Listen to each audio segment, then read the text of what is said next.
बीच में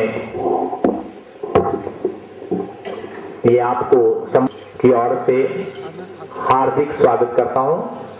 हमारे प्रदेश के प्रदेश अध्यक्ष लक्ष्मीपत शर्मा जी, जो अभी हाल ही में जिनको ये कार्यभार सौंपा गया है, श्री रणजीत सिंह गुलेरिया जी, यहाँ के जिला अध्यक्ष श्री, आज से हम जूझ रहे हैं किस तरह की गलत नीतियां हमारे ऊपर लगाई यानी थोपी गई हैं, उनसे कैसे निजात पानी है, क्या क्या उसके लिए हमें करना है, वो विस्तार पूर्वक आपको बताएंगे। तो इससे पहले कि हम आगे बढ़े, भेंट करके भाई रणजीत सिंह गुलेरिया जी जो मंडल प्रभारी हैं हमीरपुर और बिलासपुर जिला के, उनका स्वागत कर रहे हैं।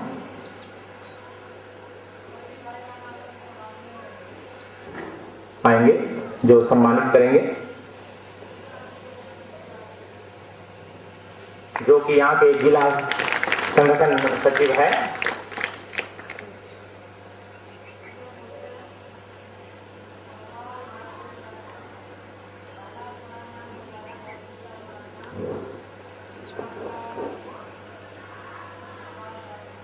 आपको ले चलते हैं। मैं निवेदन करूंगा हमारे राज्य अध्यक्ष महोदय से कि वो दो शब्द हमारे माननीय अतिथि महोदय के सम्मान में कहें।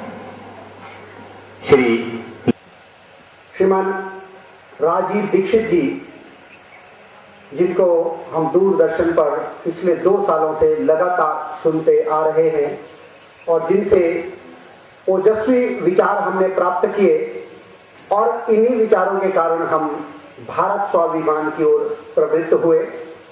आपका हिमाचल आगमन पर और आज यहाँ पर हमीरपुर के इस छोटे से गांव भरेड़ी में आपका हार्दिक अभिनंदन है, स्वागत है। मैं आभारी हूँ यहाँ हमारे मंडल प्रभारी जी का, श्रीमान रणजीत गुलेरिया जी, जिन्होंने बीच में इस समय का उपयोग करने के लिए उन्होंने कहा कि राजीव जी का अगर छोटा सा भी समय हमें मिलता है तो हम उपयोग करना चाहेंगे। साथ में हमारे जिलाध्यक्ष जी श्रीमान रामरत्न शर्मा जी और हमारी महिला प्रभारी, और इसी के साथ हमारे यहाँ पर कुछ पूर्णकालिक कार्यकर्ता भी हैं, जैसे अभी आपको बताया अजय जी है, और हमारे साथ पूर्णकालिक कार्यकर्ता दो लगातार इस प्रवास में हमारे साथ चल रहे हैं, श्रीमान सुभाष जी जो हमारे प्रांत संवाद प्रभारी भी है, और श्रीमान नरेंद्र जी, और हमारे आजीवन सेवाव्रती श्री रमेश जी, और इसके अतिरिक्त आप सब जिन्होंने ये कार्यक्रम का आयोजन किया, विशेषकर हमारे सुभाष जी जो बड़ोटीवाला में अपना कार्य करते हैं, यहीं जिनका गांव है, वीरेंद्र चौधरी जी जिनके सौजन्य से यहाँ बहुत अच्छा पिछली बार शिविर भी लगा था, और बलदेव जी एडवोकेट, इसके साथ ही आप सबका जो सहयोग यहाँ मिला, विशेषकर इस विद्यालय का जिसने हमें ये कार्यक्रम करने के लिए ये विद्यालय भी उपलब्ध करवाया, आप सब सचमुच में इस कार्यक्रम के आयोजन के लिए बधाई के पात्र है। हम जानते हैं सद्गुणों में हमारे विकृतियां आई और उस कारण हमारा ह्रास हुआ, हम पराजित हुए और हमको रौंदा गया। कई 100 वर्षों तक हम रोंदे जाते रहे और हमारे संस्कार क्षीण होते गए। और चाहे स्वामी रामदेव जी, स्वामी जो हमारे आर्य समाज जिनकी स्थापना की, दयानंद जी हुए, रामानंद जी हुए, विवेकानंद जी हुए, और फिर उसके पश्चात उन्होंने एक बहुत लंबी श्रृंखला प्रारंभ की उग्र राष्ट्रवादियों की, जिनके भीतर देश की आजादी को लेकर बहुत बड़ा भाव था, जज्बा था, और वंदे मातरम कहते हुए उन्होंने देश के लिए अपने प्राण गंवाए और देश का जागरण किया। लेकिन जब देश आजाद हुआ तो वास्तव में जो आजादी उन शहीदों ने देखी थी, जिसका स्वप्न उन्होंने देखा था, और परम पूजनीय स्वामी रामदेव जी महाराज के रूप में उन्होंने भारतवर्ष के उसी खोए स्वाभिमान को पुनः हमारे जागरण करने के लिए, उसको पुनः हमारे बीच में उसका संचार करने के लिए योग और प्राणायाम के माध्यम से पहले तो हमारा जागरण किया और धीरे धीरे वो हमारे रोग को दूर करते हुए आत्मोत्थान के साथ साथ राष्ट्रोत्थान के विषय में भी आगे आए, और जिसके लिए उन्होंने भारत स्वाभिमान की कल्पना की और भारत स्वाभिमान की वैचारिक पृष्ठभूमि के उद्गाता और उस वैचारिक पृष्ठभूमि का निर्माण करने वाले आज हम उनका मार्गदर्शन प्राप्त करेंगे। और भारत स्वाभिमान की पृष्ठभूमि क्या है, हम सब की भूमिका उसमें क्या है, हम सबको कैसे उसमें आगे बढ़ना है, क्या क्या उसकी हमारी प्रक्रियाएं रहेगी और क्या क्या जटिलताएं उसमें हैं, इन सब के बारे में विस्तृत जानकारी हमारे को आदरणीय राजीव जी से मिलेगी। मैं अधिक देर आपके बीच में रहता हुआ एक बार फिर आप सबका बहुत बहुत आभार, और अब मैं निवेदन करूंगा आदरणीय राजीव जी का बहुत आभारी हूँ कि आप यहाँ सुबह के समय उपस्थित हैं और मुझे आपसे संवाद करने का समय मिल रहा है। ये वैसे काम का समय है और पहाड़ों के जीवन में तो और ज़्यादा काम का समय होता है सुबह, फिर भी इतनी बड़ी संख्या में आप आए हैं, यह देखकर मुझे बहुत आनंद है।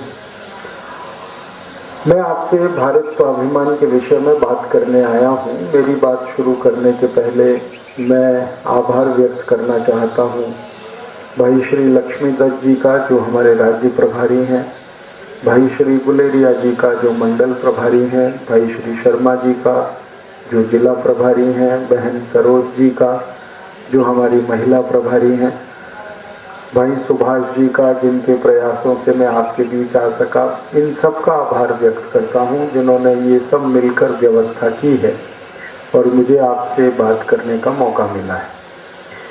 भारत स्वाभिमान नाम का एक अभियान पूरे देश में चल रहा है। परम पूजनीय स्वामी रामदेव जी ने इस अभियान को शुरू किया है। इस अभियान को शुरू किया गया 5 जनवरी 2009 को। अब ये अभियान भारत के 680 जिलों तक पहुंच गया। इस अभियान में इस समय 10,000 से ज़्यादा पदाधिकारी लगे हुए हैं, केंद्र से लेकर तहसील स्तर तक, और करीब 2,40,000 से ज़्यादा योग शिक्षक तन मन धन से इस अभियान को आगे बढ़ा रहे हैं। अगले 2 साल में करीब 11 लाख योग शिक्षक और इस अभियान में जुड़ने वाले हैं, जिनकी थोड़े दिन के लिए वो आएंगे और बाकी समय उनका एक एक जिले में बीतने वाला है। इन एक एक जिले के प्रशिक्षण शिविरों में अगले 4 साल में हमारी कोशिश है कि हम 11 लाख योग शिक्षकों को इस अभियान से जोड़ पाएंगे। इसके ही साथ में 5 करोड़ भारतीय नागरिकों को इस भारत स्वाभिमान का हमें सदस्य बनाना है, मेंबर बनाना है। उसकी कोशिश भी चल रही है। आपके मन में ये सवाल आएगा कि ये जो आखिर भारत स्वाभिमान शुरू हुआ, इसका उद्देश्य क्या है? हर नागरिक को निरोगी बनाना, स्वस्थ बनाना, रोग मुक्त बनाना, बीमारी और बुराइयों से मुक्त कराना, ये पहला उद्देश्य है। और दूसरा उद्देश्य है भारत देश को निरोगी बनाना, स्वस्थ बनाना, और भारत देश की जो बुराइयां और बीमारियां हैं उनको भी दूर करना। तो हमारे नागरिक बीमारी और बुराइयों से मुक्त हों और हमारा देश बीमारी और बुराइयों से मुक्त हो। इन्हीं 2 उद्देश्यों के लिए भारत स्वाभिमान का भी हुई है। बुराइयां भी बहुत बड़ी हुई हैं। मुझे ये कहते हुए बहुत दुख होता है कि जैसे जैसे हमारा देश तरक्की कर रहा है, आगे बढ़ रहा है, वासियों को हृदय रोग है। 8 करोड़ भारतवासियों को कैंसर है इस देश में, और हर साल करीब 25 लाख लोग कैंसर से मर जाते हैं इस देश में। 12 करोड़ भारतवासियों को आंखों की बीमारियां हैं, 14 करोड़ भारतवासियों को छाती की बीमारियां हैं, दमा, अस्थमा, ब्रोंकियल अस्थमा, ट्यूबरकुलोसिस। करीब 17 करोड़ भारतवासियों को संधिवात है, घुटनों का दर्द, कमर का दर्द, कंधे का दर्द, जोड़ों का दर्द। 20 करोड़ भारतवासियों को हाई ब्लड प्रेशर है, उच्च रक्त दबाव। 10 करोड़ भारतवासियों को लो ब्लड प्रेशर है, निम्न रक्त दबाव। करीब 4 से 4.5 करोड़ भारतवासियों को मानस हॉस्पिटल थे, अब हजारों हॉस्पिटल हैं, प्राइवेट हॉस्पिटल हैं, पब्लिक हॉस्पिटल है। हॉस्पिटल भी ज़्यादा हुए हैं, डॉक्टर्स ज़्यादा हुए हैं, दवाएं बहुत हुई हैं। उनके शरीर में जरा सी चोट लगी तो बहुत ज्यादा खून निकलता है और हेमरेज के कारण वो आदमी मर जाता है। ऐसे ही एक दवा है हमारे देश में पैरासीटामोल, वो अक्सर खिलाई जाती है। बुखार जब आ जाता है तो पैरासीटामोल भी बहुत खराब दवा है, उसे आप कभी मत खाइएगा, बहुत जहरीली दवा है। एक रिफेम्पिसिन नाम की दवा आती है, वो भी कभी मत लेना। निमोसुलाइड नाम की एक दवा है, बहुत खराब है। आप बोलेंगे ऐसी कितनी खराब दवाएं भारत में बिक रही हैं? ये बिकती कैसे हैं अपने भारत देश में? इसका कारण है भ्रष्टाचार। हमारे देश में ये दवा बेचने वाली जो कंपनियां होती हैं वो करोड़ों रुपए की रिश्वत हमारे नेताओं को देती हैं। प्रधानमंत्री से लेके और नीचे तक के सारे नेताओं के यहाँ रिश्वत बांटी जाती है इस देश में। इन रिश्वत के आधार पर कंपनियों को लाइसेंस मिल जाता है, वो लाइसेंस लेकर दवाएं बनाना शुरू कर देते हैं। फिर इन दवाओं को बेचने में डॉक्टर लोग बहुत मदद करते हैं कंपनियों की। कंपनियां डॉक्टरों को भी कमीशन देती है। उनके पास दवा पहुंचाने वाला एक मेडिकल रिप्रेजेंटेटिव होता है, उसको भी कमीशन मिलता है। और जो बेचने वाला होता है केमिस्ट और ड्रगिस्ट, वो भी कमीशन खाता है। तो कमीशन खोरी पर ये सारा धंधा चलता है। कमीशन के आधार पर नेता लाइसेंस देते हैं, कमीशन के आधार पर डॉक्टर दवाएं लिखते हैं, कमीशन के आधार पर मेडिकल रिप्रेजेंटेटिव के आधार पर केमिस्ट और ड्रगिस्ट उन दवाओं को आपको बेचते रहते हैं। 4-4 जगह कमीशन बढ़ता है। तब वो जिस दवा को बेचने में 150% कमीशन है, उसको बनाने में कम से कम 1000% का मुनाफा होता है। कई दवा कंपनियों का मुनाफा तो 20-20 हजार% है। कुछ दवा कंपनियों के नाम बताऊं मैं आपको, जिनका टेलीविजन में अक्सर आप विज्ञापन देखते होंगे। एक दवा कंपनी है जॉनसन एंड जॉनसन, एक दवा कंपनी है उसका नाम है प्रॉक्टर एंड गैम्बल, एक दवा कंपनी है उसका नाम है रैकेट एंड कोलमैन, एक दवा कंपनी है उसका नाम है पार्क डेविस, एक दवा कंपनी है उसका नाम है रेनबैक्सी। तो पता चला कि दवाओं के धंधे में इन कंपनियों को 20-20 हजार% का मुनाफा है।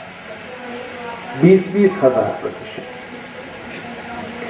आप सोने चांदी का व्यापार करें तो भी उसमें 15-20% से ज्यादा मुनाफा नहीं होता, लेकिन दवाओं के धंधे में सबसे ज्यादा मुनाफा है। सारी दुनिया में ऐसा माना जाता है कि हथियार बेचने का जो धंधा है ना, वो सबसे ज्यादा मुनाफे का होता है, लेकिन अब दवाओं का धंधा हथियारों के मुनाफे से भी ऊपर चला गया है।